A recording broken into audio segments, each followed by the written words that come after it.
Hello AVS117 class. Welcome to my final project presentation. In this project, I will be talking about pros and cons of being a CFI.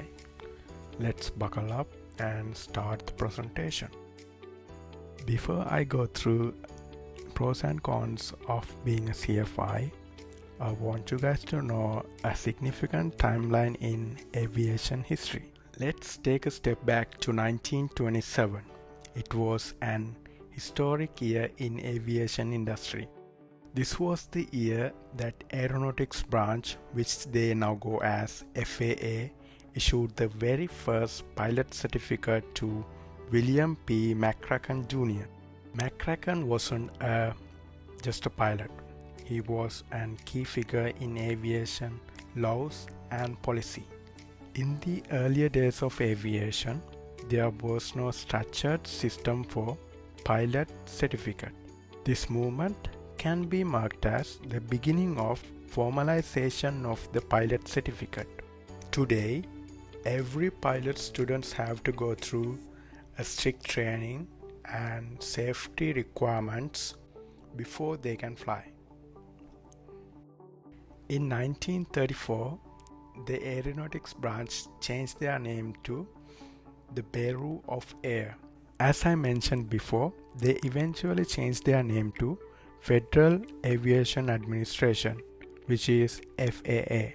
Now let's talk about a major turning point in aviation training. The Civilian Pilot Training Act, CPTA. In 1939, the Civilian Pilot Training Act CPTA was gained access to establish the first formal training program to issue the first CFI certificate. In 1939, history was made. The first CFI pilot certificate was awarded to Robert Cumming. He is a great actor and an aviation promoter. In the 1960s, the Federal Aviation Administration (FAA) took a major step forward in aviation safety and efficiency. So, 1960s, FAA began monitoring the national airspace system. A group of airline pilots came together with a vision to create a pilot training program for aviation students. With that vision, in 1984, ATP Flight School was started by a group of airline pilots. In 2024, FAA eliminates expiration dates on flight instructor certificates, replacing them with recent experience requirements every 24 months. One eternity later. Becoming a certified flight instructor is the most rewarding point in pilot's career. There are several advantages of being a CFI. Today, I'm going to talk about some of the key ones. Fasten your seatbelts and let's get right into it. First and foremost, as a CFI, you get paid to fly. While teaching other students how to fly, you get to log valuable flight time hours while earning an income. Gain tons and tons of experience. Teaching students how to fly will sharpen your skills and makes you a confident and a knowledgeable pilot.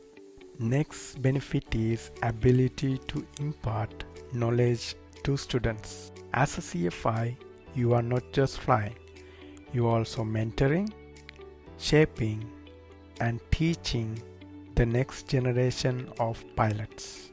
Meet international and domestic students. Many flight schools train students from all around the world. You get to interact students with different cultures and aviation perspectives.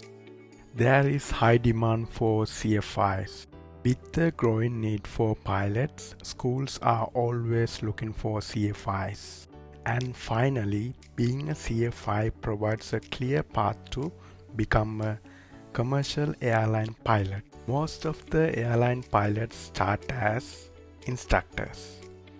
Gaining experience and flight hours, they qualify for higher level jobs. Now let's take a look at cons of being a CFI. One of the biggest downside is low pay. Most of the instructors start with low salaries, especially on smaller flight schools, since instructing is seen as a stepping stone to higher paying jobs. Another challenge is dealing with difficult students. Not every student learns with the same pace, so you have to be patient with those students. Being a CFI isn't a 9 to 5 job. You may have to work long and stressful hours. With those long and stressful hours, it leads to potential burnout. Lastly, then there is the risk of accidents. While safety is a top priority in aviation, training new students means dealing with inexperience and risk. So you may have to be ready for any emergency situations. Thank you for listening to my presentation.